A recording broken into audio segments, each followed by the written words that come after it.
Hi everyone, I hope you're all doing well and thank you for being here. So this reading will be for somebody out there and my intention is that it's going to find whoever it's meant for and at the right time. I'm definitely not intending that it's for everyone, so if the storyline that's emerging doesn't resonate for you, it's probably not your reading. You can definitely still watch the whole reading because it's always an intention of mine that anyone who's drawn to one of my readings will get something from that, whether that's an insight, a piece of wisdom, or just the opportunity to see something from a different perspective. So if you happen to be here, I think you are meant to be here. I should also quickly mention that we did actually just hit 50 subscribers the other day, so that was really lovely. Thank you to everyone who is subscribed. Okay, we'll get started. We'll just do our love pause like we normally do. This is where we pause the video and we send some love out into the universe. You can also do a little Ho'oponopono prayer if you prefer, and that would be saying the 4 sentences. Thank you, I love you, I'm sorry, and please forgive me. So thanks to everyone who does this. The time to pause is now, and I'll start my reading on the next slide. See you there. Okay, so this is the spread that we've got for this reading. If you're interested in the decks that I've used, they'll be listed in the description box. Okay, so this is one of those spreads where I'm just not seeing a lot in terms of how these cards might connect. They're all, reasonably good energies, but they just all seem quite separate, if that makes sense. And sometimes things like that happen for a reason. And as I was saying that, I just got the word compartmentalize in my head. So that's how my clairaudience comes in. So this might be a reading for somebody who does compartmentalize. They have different modes that they move in and out of. So that's interesting. Well, anyway, I'll work my way through these cards and see what comes. Normally, if I need extra information, it will either come in through my guides or I'll get inspired to go get another card. So we'll see where we go. We do normally get there in the end. So, yeah. So at the bottom of the deck, we have the Fool card. It's kind of nice to not see the devil. I don't know if you guys watch my videos regularly, but the devil has shown up at the bottom of the deck for the last 3 readings. So I'm kind of seeing it as a positive that the devil's not here. We've got the Fool card instead, and that's a good card. So the Fool is an Aquarius card, and it's someone who... sorry, it's not an Aquarius card, it's a Uranus card. Yes, it's a Uranus card. But the Fool is someone who is carefree and unburdened, and they just follow their instinct. So I don't know if this is someone who was dealing with devil energy in the past, but if they were, they freed themselves from that energy and they're moving on. Now, the Fool has a childlike innocence. They see life as being full of potentials and possibilities, and they basically just go down the paths that are drawing them, so attractive to them.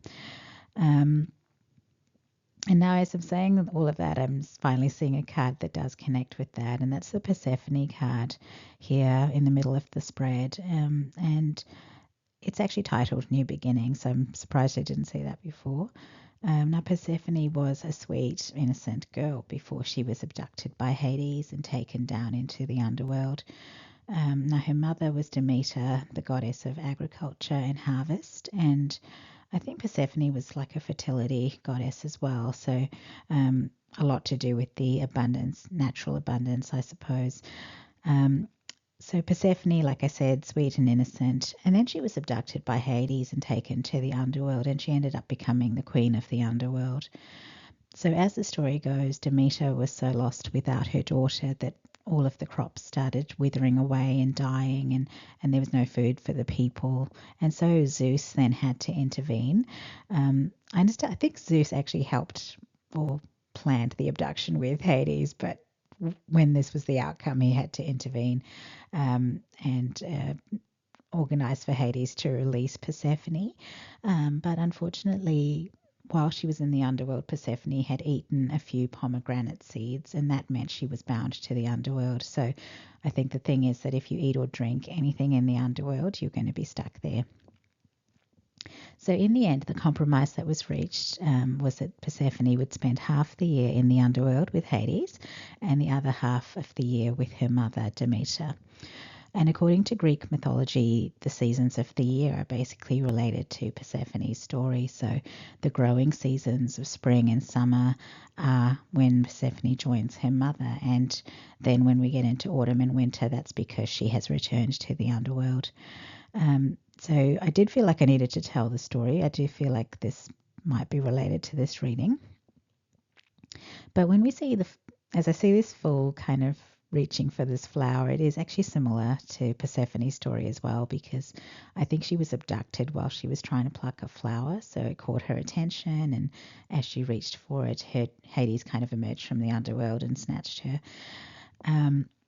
Right, so I'm having two thoughts at the moment. So one is that Persephone being associated with new beginnings certainly does fit with that full energy.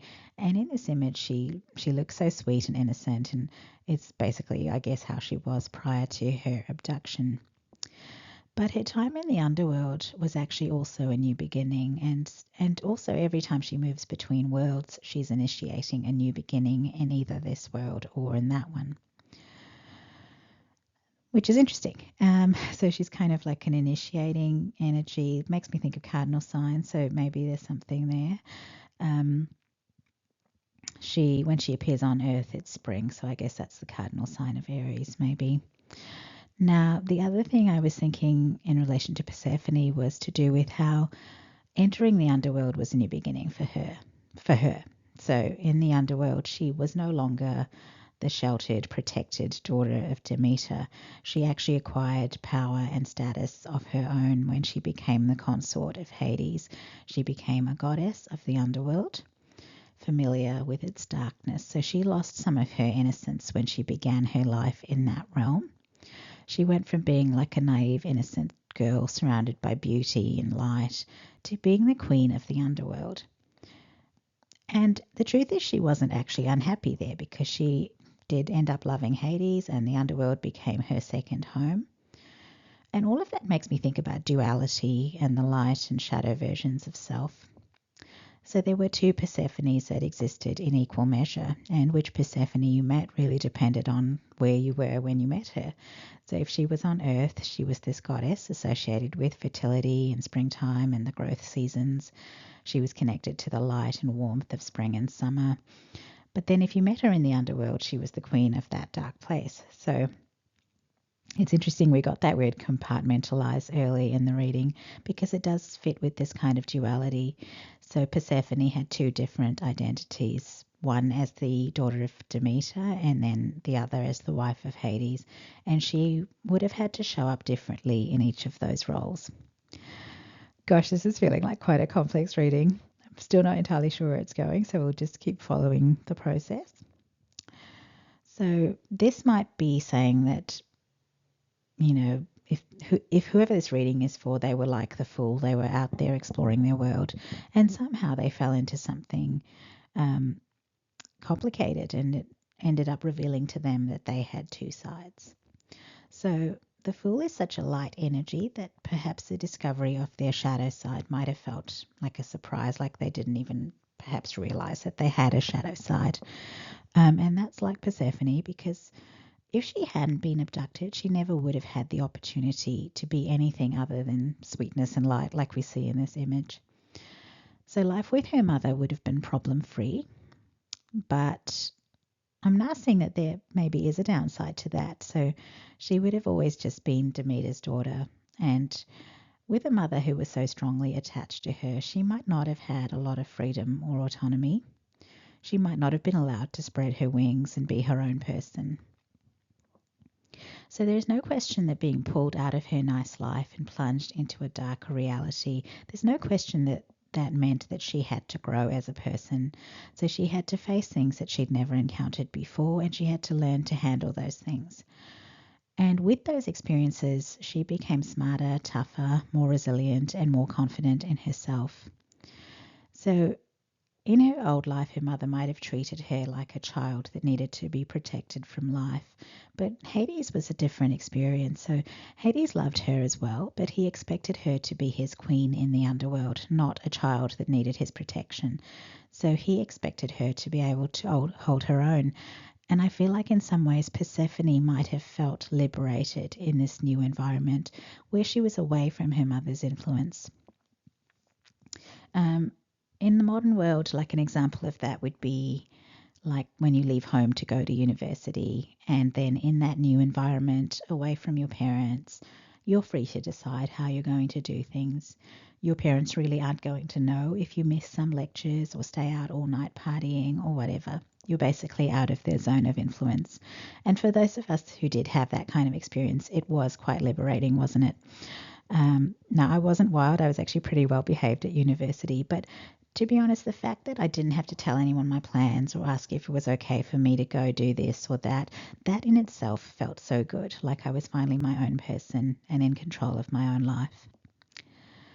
Okay, I'm now being called to that card called Desires on the top left, and this shows a naked woman who looks like she's inviting her lover to join her. So this is a woman who knows what she wants and she's confident about expressing it. And in this reading, I'm seeing that as a big contrast to sweet, innocent Persephone right next to that card. So Persephone was this innocent young daughter of Demeter, and that's what she was before her abduction. But away from Demeter, maybe there was a new Persephone that emerged, a woman who was more confident, a woman who made her own choices. And I'm thinking of those pomegranate seeds again. So in some versions of the story, they say that Hades tricked Persephone when he offered her the pomegranate seeds. But who's to say that there's no way of knowing if that's the truth, because maybe Persephone did know the implications of eating those seeds. Maybe there was a part of her that wanted to experience something different. Maybe being abducted by Hades was exhilarating. I mean, if I had to picture Hades, a Greek god, I would imagine him to be handsome, powerful, intense, mysterious, seductive.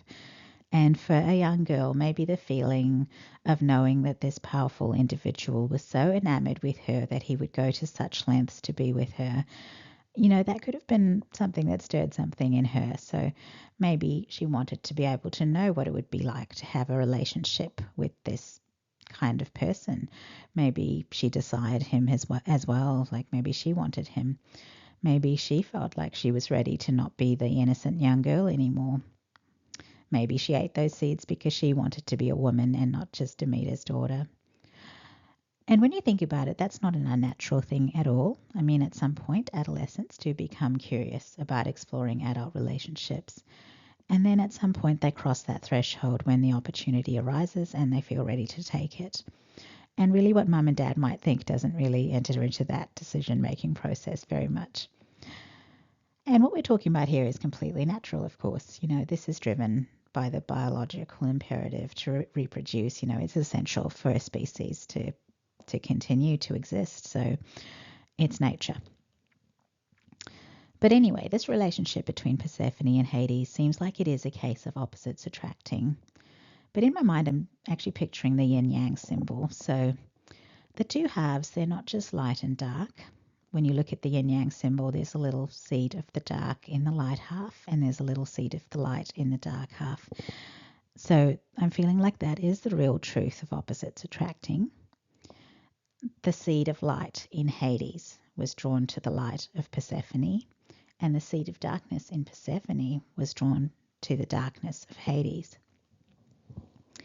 And notice in both cases, it is that little seed that's hidden from external view that is directing things.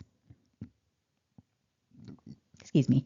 So it's hidden, but it's seeking basically to find the version of itself that isn't hiding and is outwardly expressed.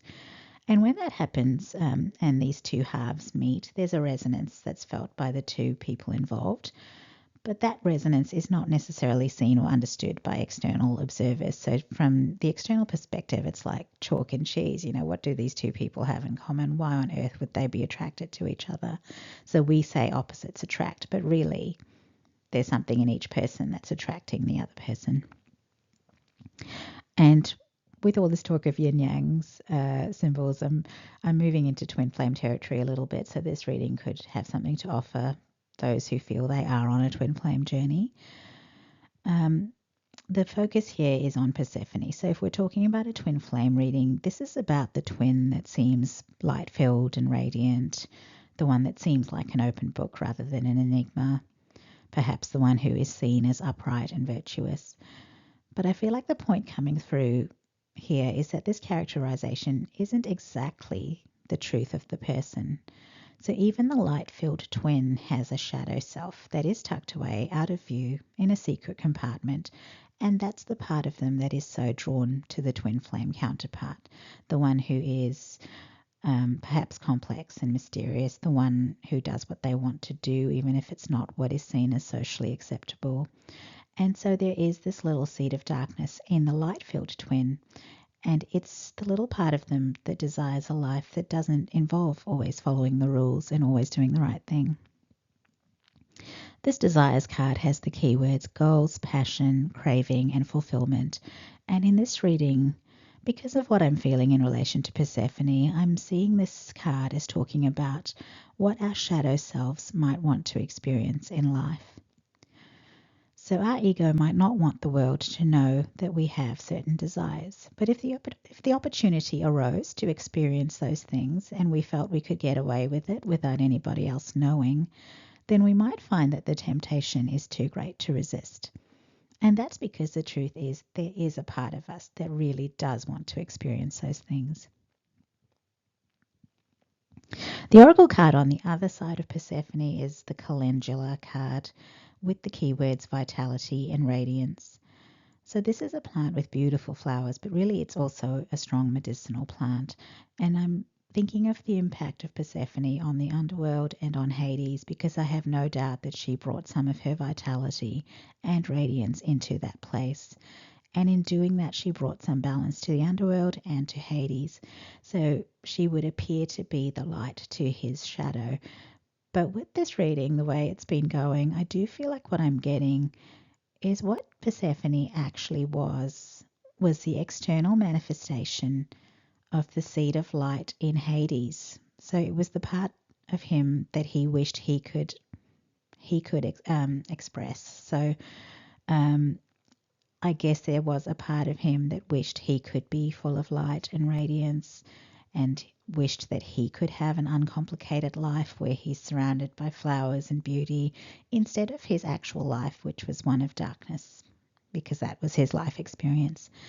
So, wow, this reading is something else. I feel like it's strange. I'm this far in and I haven't even looked at the main tarot spread yet. But I feel like maybe Spirit is leading me through all of this before I go there. So what we're getting to is that perhaps what we look for in another person, well, it already exists in us, but it's part of ourselves that is denied, suppressed, silenced. So the qualities we find ourselves drawn to in others, those qualities probably exist in us, but we have shut them away in a secret compartment where they can't be seen by anyone. So why are we looking for something in another person when it already exists in us? Because when you think about it, all we really need to do is unlock the secret compartment and let that part of ourselves emerge. We could actually experience that. We could actually become whatever it is that we're admiring about another person. Now, something else that is striking me here is that we often consider the shadow self as the bad part of a person.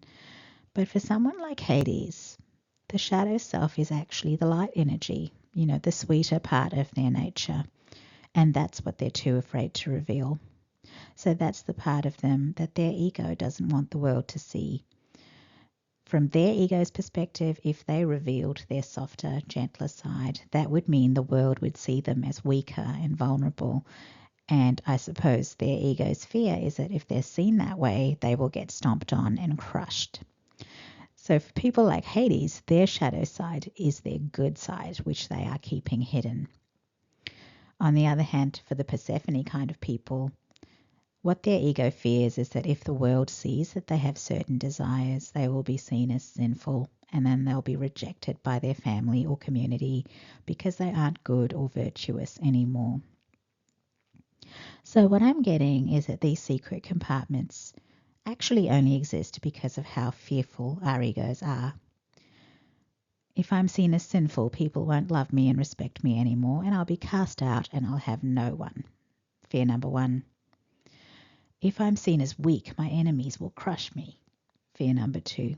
So these are the ego's fears. And of course, what the ego fears is not necessarily what the outcome will be, but the fears are so strong that they keep people operating in this compartmentalizing fashion. So they believe that only certain parts of themselves can be revealed to others, and the other parts must stay hidden.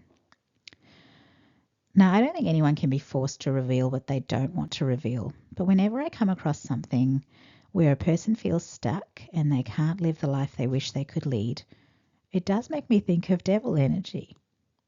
Kaboom. Yep.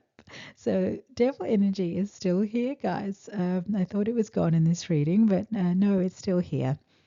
But this time it's not the devil energy operating as an external influence. It's the devil energy operating within us, I guess. So the devil does control people by making them afraid, and that's what we're being asked to see here. Again, no one can be forced to reveal things they don't want to reveal, but maybe the point of this reading is to make us see that if we're afraid to be honest about the things we keep secret and hidden within us, we're going to remain stuck. We're going to remain limited, and even if this isn't an external person or situation that's controlling us, it's essentially having the same effect. Does honesty mean you have to stand up at the dinner table and tell everyone in your family whatever it is that is hidden inside you? I don't think it means that, and to be honest, that wouldn't be easy to do, would it? So let's not do that just yet. But often what I find is that being honest with yourself is a good place to start. So start there. I'm personally a huge fan of journaling. So what I do is I just get my laptop out and start writing. So this is what you could do. You could get your laptop out and start writing about how you feel. Write about your desires, write about your fears. Just get them all out and be as detailed as you want to be. And as you're doing this, just accept that these are the truths about yourself. You can delete this document when you're done because it's only an exercise, but I feel like this exercise of meeting your shadow self and accepting it as part of you is a very good thing. The truth is that as much as we worry about other people accepting us, it's actually not all that important in the grand scheme of things. But accepting ourselves exactly as we are, that's actually really powerful and it's important, and it's not something we're ever going to regret doing. And quite often when we have fully accepted ourselves, it doesn't actually bother us that much if other people don't accept us. And now I'm looking at these tarot cards and I can kind of see exactly what they're saying. So I don't even know if I need to spend too much time on them.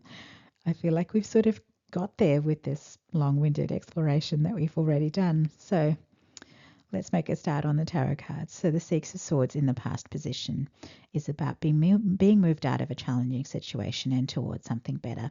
And in this reading, I feel like this might have been devil energy manifesting as an external influence that was controlling you and limiting your freedom. So that could have been a controlling relationship or an addiction, something like that. But you've basically made it out of that and you feel like you're ready for something new and better, except you've hit this new revelation, and that is that there's another layer of devil energy, and this one is coming from you. It's within you. It's coming from your own ego. So your ego at this point is insisting that it only wants you to be seen a certain way, and it's actively overruling and suppressing desires that you have. It's essentially blocking you from having a fuller experience of life, one that includes the fulfillment of certain desires that you have. In the present position, we have the High Priestess. And check out those pomegranates that are hanging there. I love these synchronicities.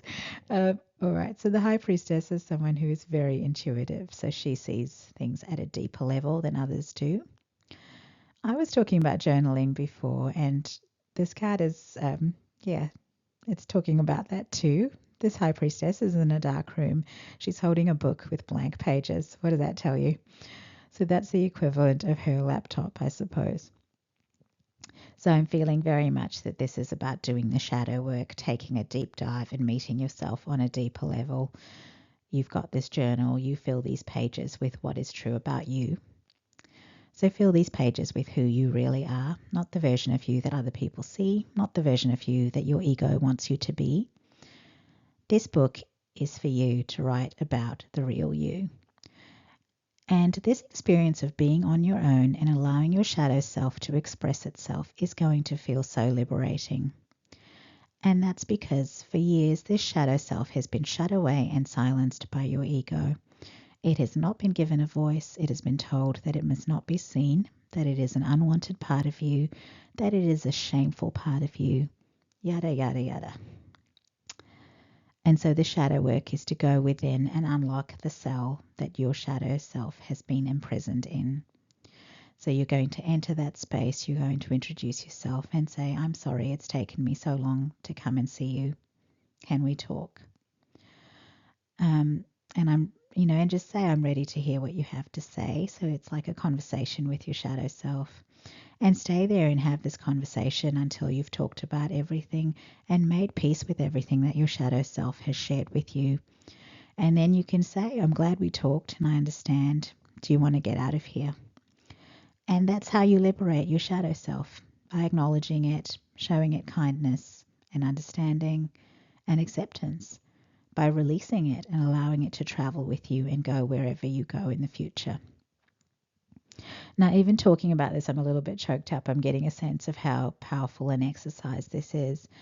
And here's the thing, this is all something that's going to happen inside you. So nobody in the outside world even needs to know that you've done this shadow work. Okay, now we get to the card in the future position, and this is a card of power. So this is the Emperor card. The Emperor is powerful. He is confident in his power. He decides how he lives his life, and he doesn't care what other people think at all. So how's that for a future energy? So while this energy might seem impossible to you right now, it's actually going to come because you've integrated your shadow and included your shadow into the journey. And that's going to give you this kind of power. I've actually experienced this in my own life. So I had a very wounded, very angry shadow self, believe it or not. And it was related to all the times in my life where I had been hurt, betrayed, bullied, let down, rejected, abandoned. My shadow self was basically hanging on to lots of stuff that my ego hadn't allowed me to react to. So I guess the version of me that everyone else had always seen was meek and tolerant and accommodating and forgiving and so on. Basically a doormat. That was probably my shadow self calling me out as a doormat, by the way. Because my shadow self has a voice now. Okay, but anyway, at that stage in my life, the part of me that was locked away was the hurt, angry, bitter, wounded, scarred, unhealed version of me. And funnily enough, I did tend to be attracted to people who never swallowed their anger or any emotion, really. They were very expressive people. So yeah, whatever they felt, they let it out. But anyway, as I did my shadow work, I did accept all of those quote unquote negative feelings that were locked up inside me. I accepted those feelings as perfectly valid feelings given the things I had experienced in my life. I accepted those feelings and I freed my shadow, and it's traveled with me since then. So now if someone treats me badly, my shadow side will just say, no, we're not wasting any more time or energy on this person. They are not worth it. And we're off. So no more sticking around and tolerating and accommodating and forgiving. I'm just out of there. I'm gone.